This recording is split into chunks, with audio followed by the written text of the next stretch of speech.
You're listening to the Sex and Psychology Podcast, the sex ed you never got in school and won't get anywhere else. I am your host, Dr. Justin Lehmiller.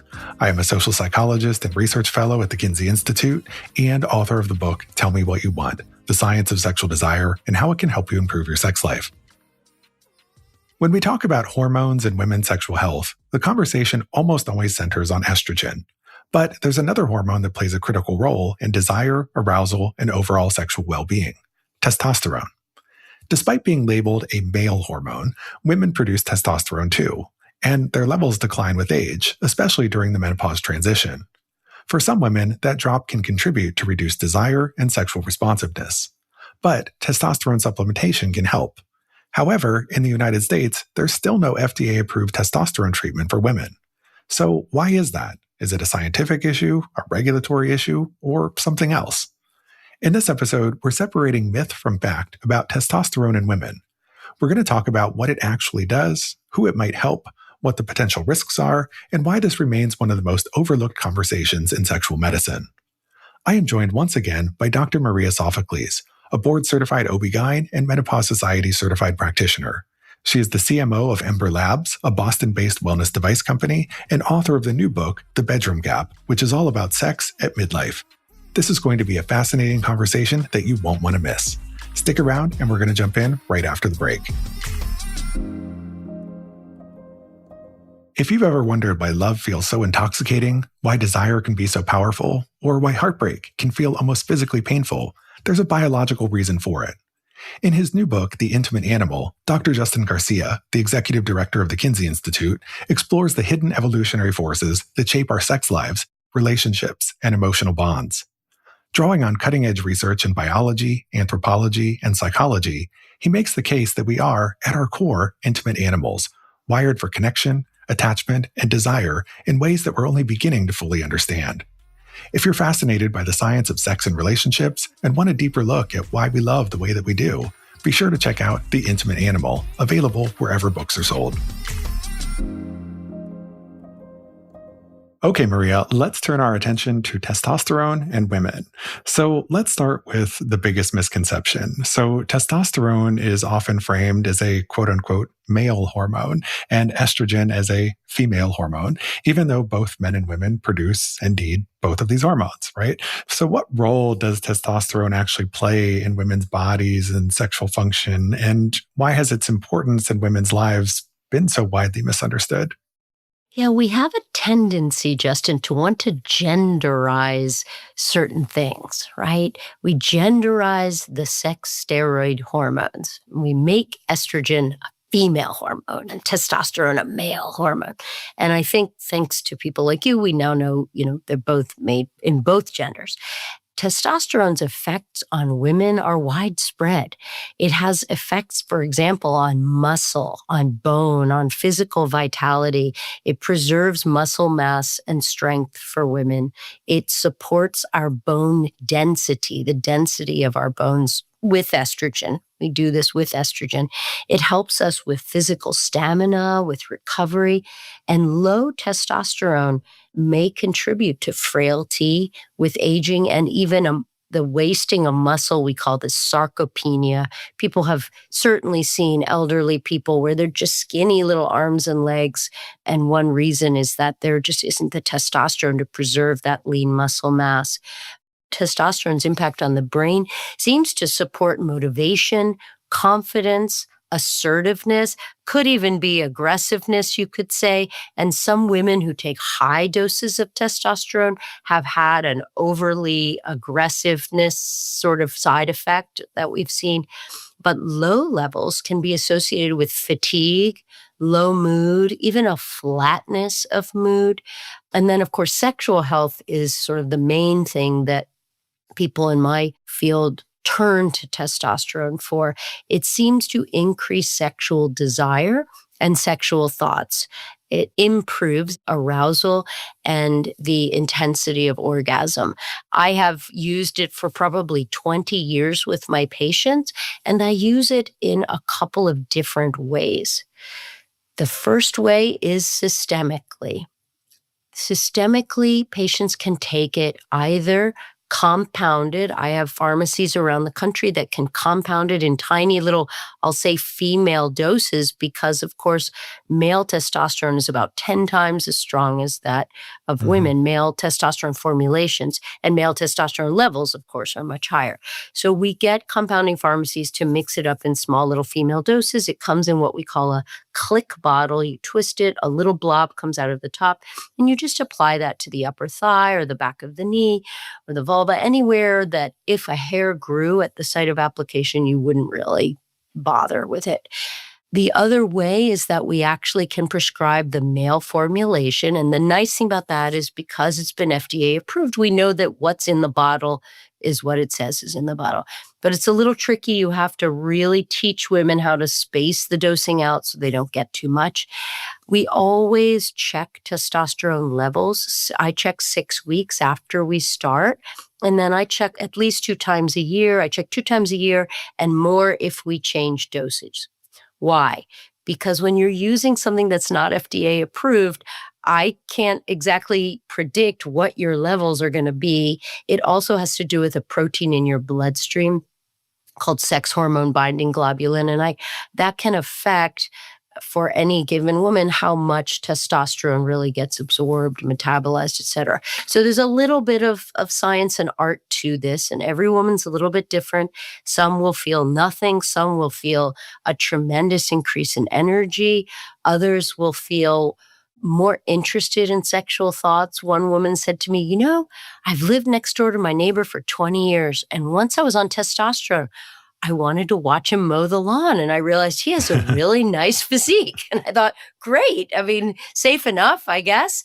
Everybody's a little different, but we do see really nice effects. I use it all the time when women just want help finding a little more intrinsic desire or interest in sex or ability to initiate things like that.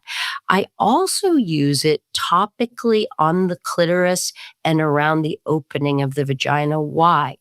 Embryologically, we have testosterone receptors in the lower third of our vagina and the external part of our genitalia and the clitoris. So when you apply topical testosterone, and I do it nightly for 6 weeks, and then we back off and do it less frequently, you stimulate the development of new blood vessels and new nerve endings for pleasure. Yay!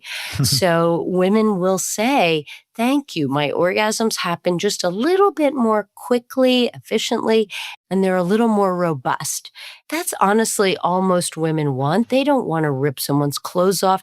They don't want to go out on a bender and have sex with 5 people in a week.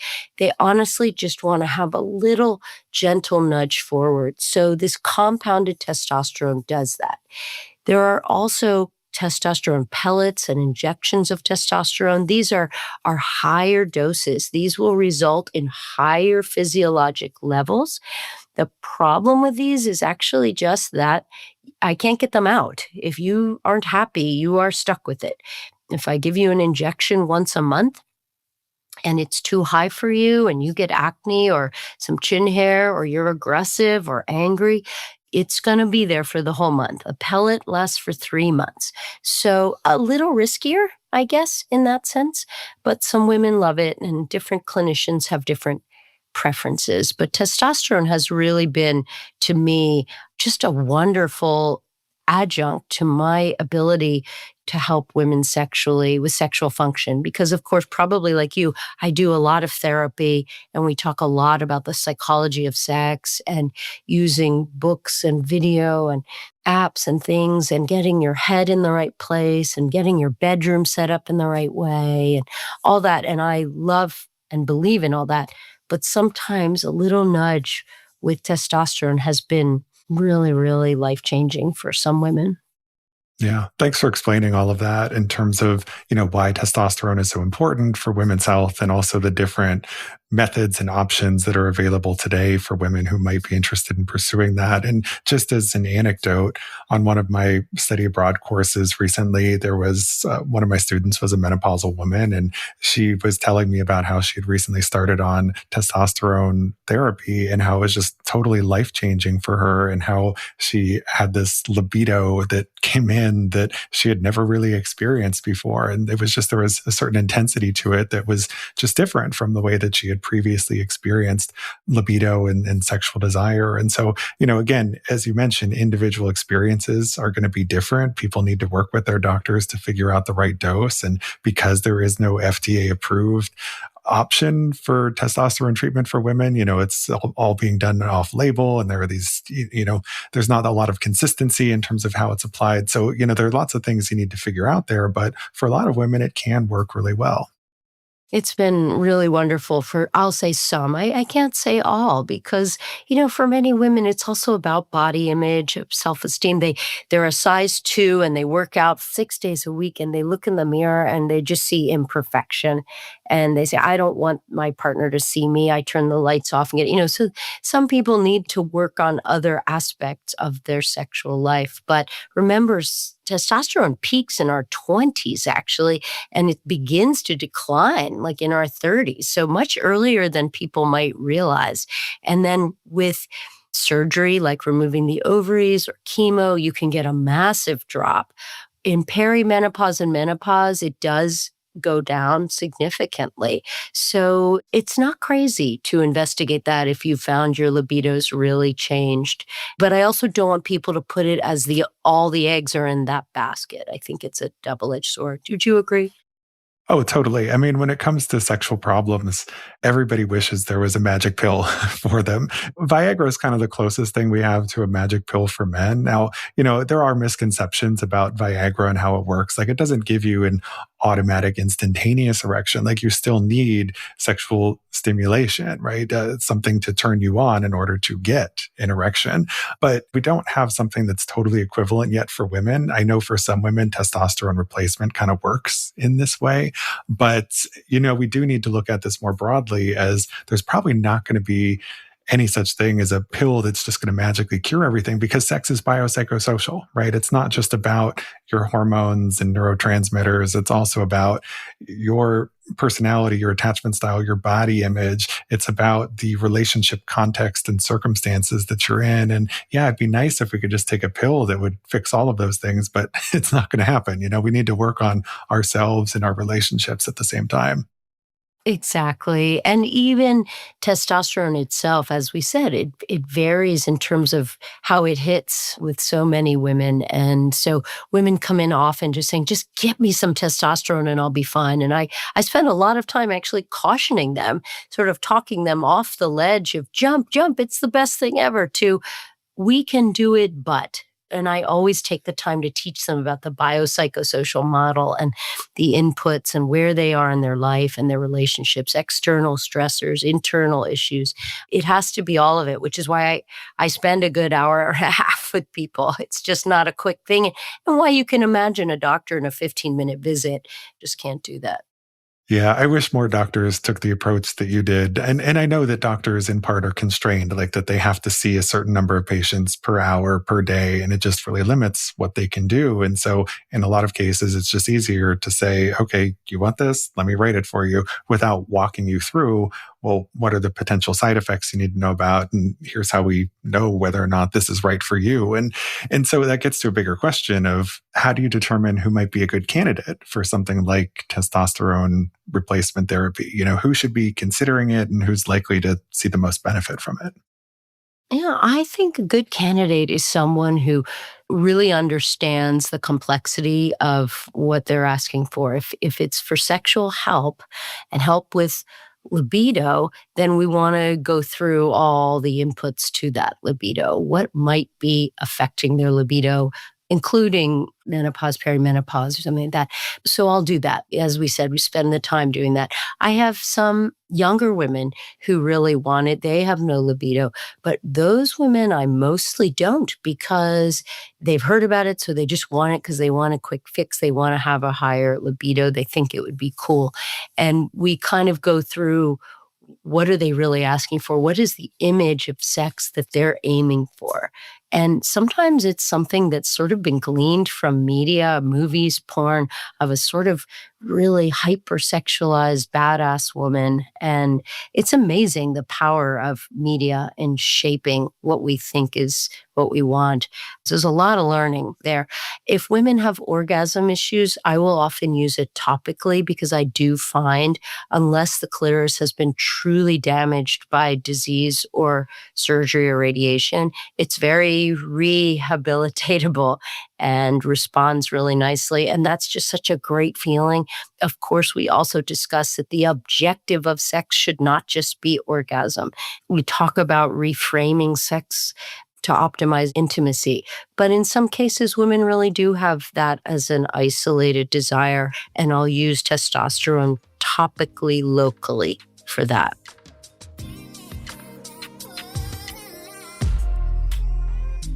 When it comes to great sex, wetter is better. That's why I'm excited to introduce you to Soaking Wet from VB Health. It's the world's first probiotic specifically designed for vaginal and vulva health and wellness.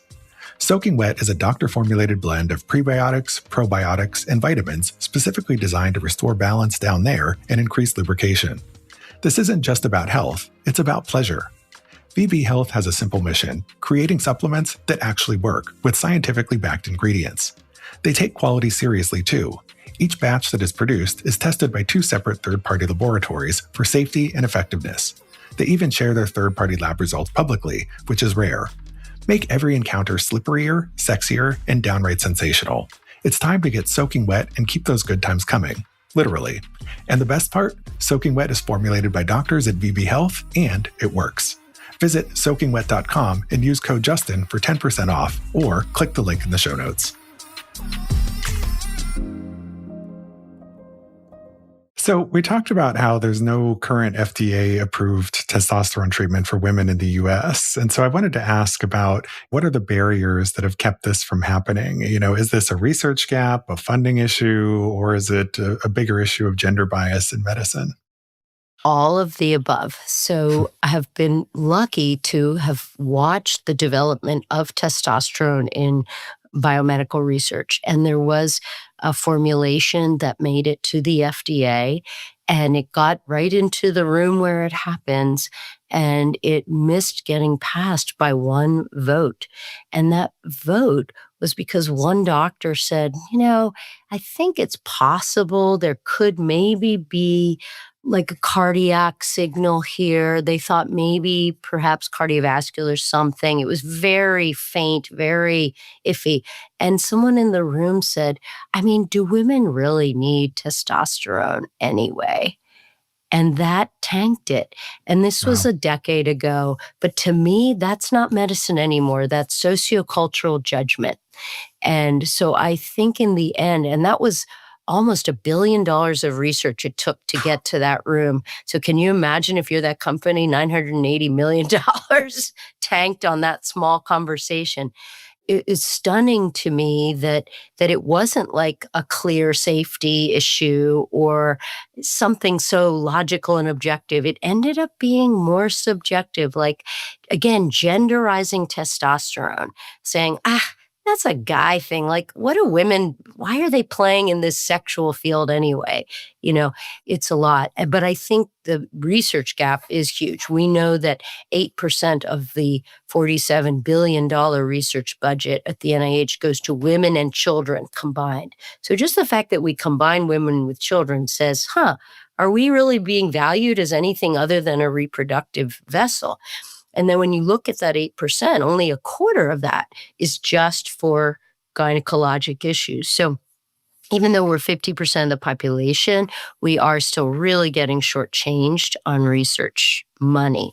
Every year there's a big biotech event in San Francisco called the JP Morgan Healthcare Conference. And a few years ago, there was no women's health anything. And this year, I went to an event for 100 people, and there were 550 who signed up. So clearly, this is like, there is a great reawakening happening. So I think, Justin, we are living in times when there's more interest in this, and hopefully that means more money behind it. And hopefully that means in the next decade, startups will get funded who will ultimately develop products that will ultimately have clinical benefit for women in fields that you and I are interested in. But I think, there'll be a lag for sure. Oh, yeah. I can certainly see that things are changing. If I just think about the topic of menopause, for example, 10 years ago, nobody was talking about it. It wasn't something where you saw these big headlines in the news on a regular basis. Right. Super Bowl ads. Yeah.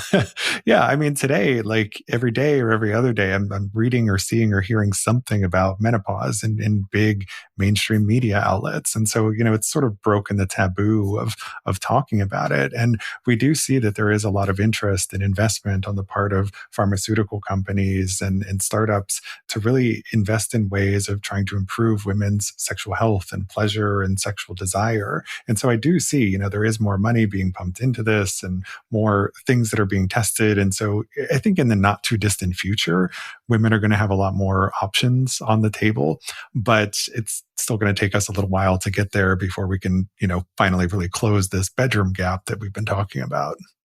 Yeah. The first book I wrote was actually a menopause book about 10 years ago. And then I talked to a lot of my peers and they said, oh, we're working on the same thing.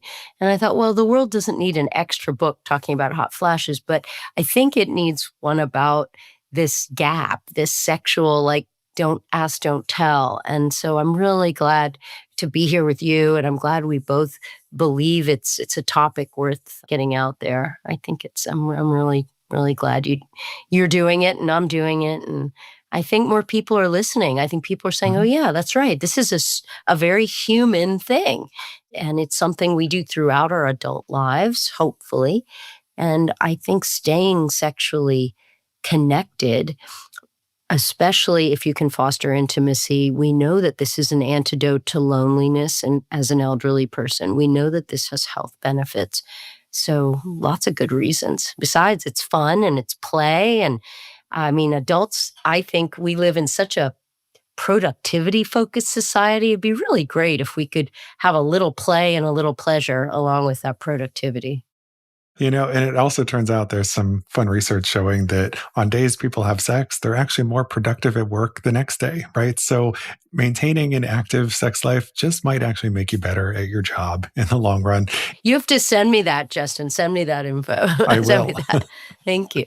So we've been talking a lot about testosterone and women's health and, how there is no current FDA-approved version of testosterone for women. But one of the questions I wanted to ask is, do you have any sense of how common it is for doctors to still prescribe testosterone to women anyway? Do we have any numbers or data on that? Actually, I don't have that data on how, because I think that, I don't want to say it's black market. That sounds terrible, but those of us who prescribe are mostly using compounding pharmacies. So I bet I could get it though, like looking at the compounding pharmacies of America kind of website or something and seeing, and I know it's increasing pretty rapidly. Certainly in my practice, I'm licensed in 11 states. So in those states, I would say it's changed just in the last couple of years pretty dramatically, as partly because of increased attention. The New York Times has had a couple of articles. As you said, menopause is sort of coming out of the closet and sort of dragging sexual health with it at the end. I think it's going to continue to increase because, to be honest, people always worry that we don't have safety data on this, right? Mm-hmm. Because we haven't done a lot of good only female safety studies. But where we do have data that's not very small is in the trans population. Mm-hmm. So we've been giving huge doses of testosterone to trans men who are X chromosomes for 3 decades. Those men all have been tracked and studied, and they've been very safe in terms of cancer risk and heart disease and stroke. If we can give those kind of doses safely, then the little teeny doses that I'm giving to my patients, if you think about it, really should be pretty safe. So I feel very comfortable. I mean, again, I've been using it for 20 years. I've yet to have anyone have any, the worst short-term effect I've had is someone saying, I got some acne on my back or a chin hair. And, but I decided to double the dose you told me to take. Okay, well, try to cut it down to what I told you to do. Yeah. I mean, I really have found it very forgiving and very helpful. And as long as people use it right, very easy to use. And so I guess the question is, what do you think needs to change, for clinicians or researchers or regulators in order to make safe evidence-based testosterone therapy more accessible to women? Like, what's the roadblock? What's holding us up there? There actually is a roadblock, and that's an easy answer. Testosterone actually was placed on, it's like the list of naughty children who get coal. Testosterone got put on that list of drugs along with opioids in the 1990s because of an Olympic doping scandal. Hmm. So some Olympians were using testosterone, and that was not fair and not right. And it was sort of like I think, a big overreaction. So it got put on this list of controlled substances. It shouldn't be there. I mean, this is something that has been in your body, Justin, since you were in your mom's womb. It's been in my body since I was in my mom's womb. It's not cocaine. It's not Percocet. And so we have to get it off that controlled substances list, because that inspires fear in people. It makes it more challenging to prescribe. That's like the first thing, is first get off of Santa's naughty list.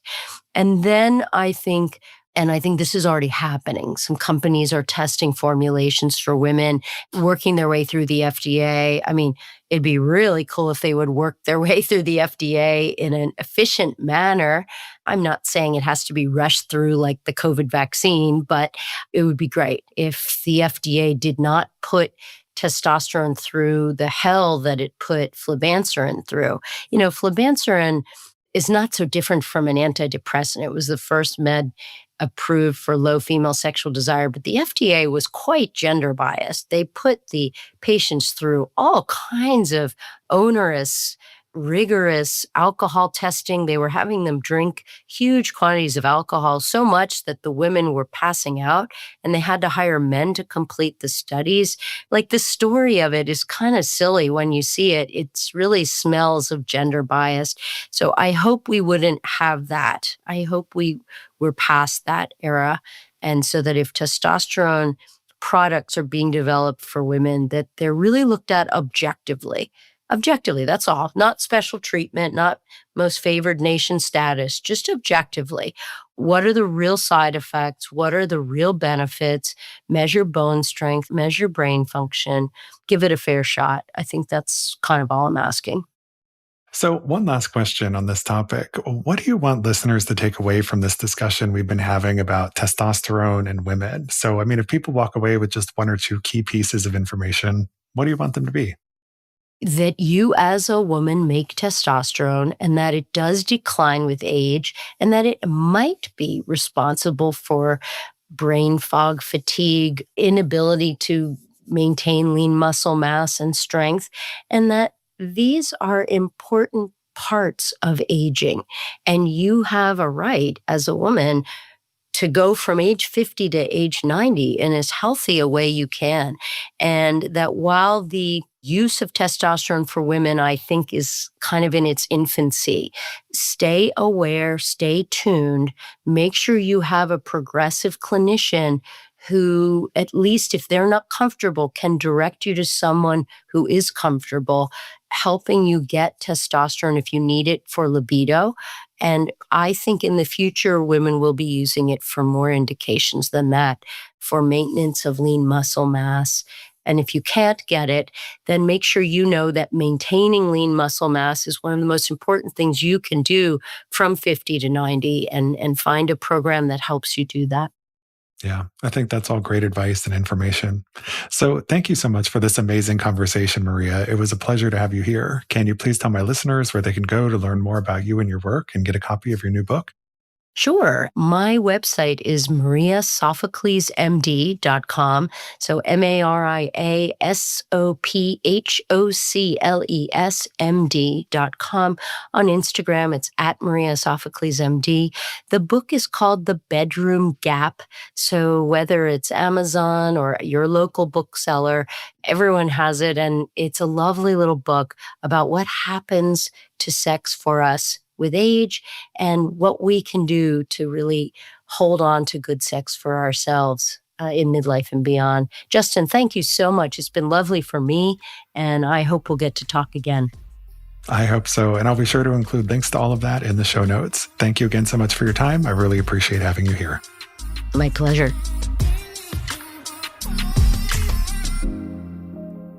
Thank you for listening. To keep up with new episodes of this podcast, visit my website, Sex and Psychology, at sexandpsychology.com, or subscribe on your favorite platform, where I hope you'll take a moment to rate and review the show.